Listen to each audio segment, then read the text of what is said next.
UPI कर रहा था यार। आदत हो गई है अभी बैंक टू बैंक ट्रांसफर करने के लिए यूपीआई यूज़ करने की आदत हो गई है।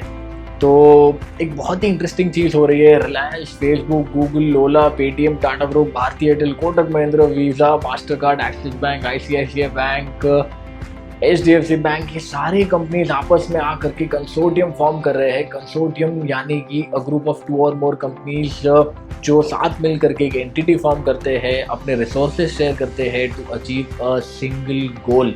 ये सिंगल गोल क्या है? तो ये सिंगल गोल है एनयूई यानी कि न्यू अम्ब्रेला एंटिटी का लाइसेंस पाना। डिजिटल का जमाना है जी जी जी। तो हम डिजिटली सब कुछ भेज देते हैं। तो यूपीआई इतना फेमस हो गया है कि on an average monthly 230 crore transactions होते हैं which amounts to about 4 lakh crore rupees. UPI को ऑपरेट और मैनेज करने का जिम्मेदारी है एनपीसीआई यानी कि national payments corporation of India का, जो कि एक आरबीआई और इंडियन बैंक्स एसोसिएशन का इनिशिएटिव है। वो एनपीसीआई ही है जो यूपीआई, आईएमपीएस और रुपए को मैनेज और ऑपरेट करता है। तो आप कोई भी ऐप चाहे यूज़ कर लो, पेटीएम यूज़ कर लो, गूगल पे यूज़ कर लो, फ़ोन पे यूज़ कर लो, या और कोई भी यूपीआई ट्रांसफ़र के लिए जो भी ऐप्स अवेलेबल है वो यूज़ कर लो, वो फाइनली एनपीसीआई के पेज पर ही रिडायरेक्ट करता है। कोई भी ऐप खुद से पेमेंट को मैनेज या ऑपरेट नहीं करता। तो आरबीआई ने इसी चीज़ को देखते हुए ये डिसीजन लिया है कि क्यों ना डिजिटल रिटेल पेमेंट में भी कंपटीशन लाया जाए, क्यों ना इस कंपटीशन के थ्रू इनोवेशन को बढ़ावा दिया जाए, और क्यों ना better, safer, faster methods of digital retail payment India में इंडियन कंज्यूमर्स के लिए लाया जाए। और इसी के थ्रू आता है और इसी सोच के थ्रू आता है न्यू अम्ब्रेला एंटिटी का लाइसेंस का कॉन्सेप्ट।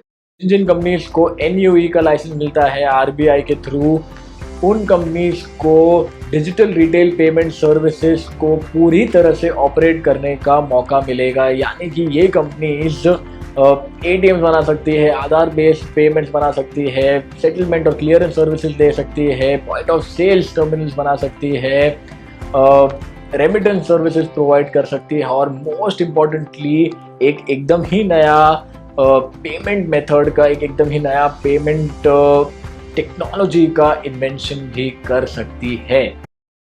पेमेंट्स पिकिंग अप, जो इंडियन डिजिटल रिटेल पेमेंट का मार्केट है वो बहुत ही ज़्यादा बड़ा मार्केट है और एक तरह से एकदम ही अनटैप्ड मार्केट है।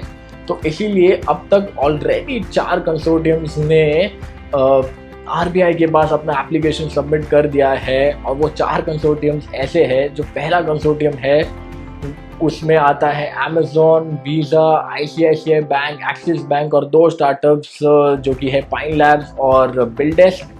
सेकेंड कंसोर्टियम है रिलायंस, फेसबुक और गूगल। थर्ड कंसोर्टियम में है पेटीएम, ओला और कुछ अदर कंपनीज। और फोर्थ कंसोर्टियम काफ़ी बड़ा है जिसमें कि आता है टाटा ग्रुप, भारतीय Airtel, Kotak Mahindra bank, HDFC bank और मास्टर कार्ड।